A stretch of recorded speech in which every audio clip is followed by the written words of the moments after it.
আজ হলো শ্রাবণ মাসের তৃতীয় সপ্তাহ। তো দেখো আমার শাশুড়ি মা কত ফুল তুলে এনেছে, আর আমিও চান টান করে নিয়েছি। নিয়ে ভাবলাম ড্রেসটা চেঞ্জ করে নিই। আর এদিকে আমার বরমশাই আমার দিকে তাকিয়ে এমনভাবে দেখছে, ভাবছিলাম ওর মাথায় জল ঢেলে দিই। তো ভাবলাম যে কাজের জন্য আমি উপোস করে রয়েছি সেই কাজটাই আগে সারি। তো আমি মহাদেবকে এখন অভিষেক করছি। এর মধ্যে পঞ্চামৃত আছে, দুধ, দই, ঘি, মধু আর শর্করা, আমি চিনি দিয়েছি ওর মধ্যে। তো এবার তোমরা অনেকে মিছরিও ইউজ করতে পারো। চন্দন দিয়ে আমি প্রথমে অঙ্গলিকে নিলাম, তারপরে বেলপাতা দিয়ে দিলাম, ভোলেনাথকে বসালাম। এর একে একে সব বসিয়ে নিয়েছি। প্রথমে আমি মহাদেবকে দিয়ে দিলাম একটা পইতে, আর চন্দন দিয়ে 3টে দাগ টেনে নিলাম। আর সবাইকেও চন্দন একটু একটু করে পরিয়ে দিয়েছি। আর দিয়ে দিলাম একটা মালা আকন্দ ফুলের, আর এই বেলপাতা ফুল সবাইকে দিয়েছি। আর এই দেখো দুব্বও দিলাম।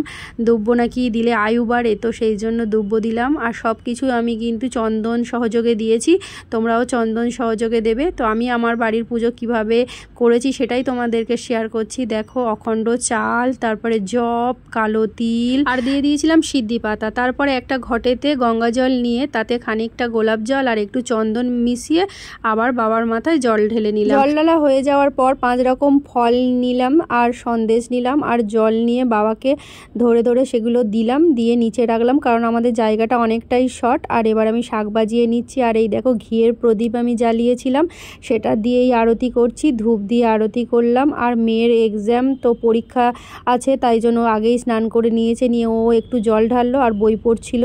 আর ওর বাবাও রেডি হচ্ছিল, কারণ অফিস যেতে হবে। আর আমি আর মেয়ে দেখো তারপরে চলে এসেছিলাম রাস্তার ধারে। আর বলতে না বলতেই এসে গেছে মেয়ের স্কুল বাস। মেয়ে তো উঠে গেল, আর হঠাৎ করে আমার ফোনটা পড়ে যাচ্ছিল, আমি তো কোনো রকমে ধরে নিয়েছি। তো যাই হোক, ভিডিওটা এই পর্যন্ত। তোমাদের কেমন লাগলো জানিও, আর ভালো লাগলে অবশ্যই চ্যানেলটা সাবস্ক্রাইব করে পাশে থেকো। বাই।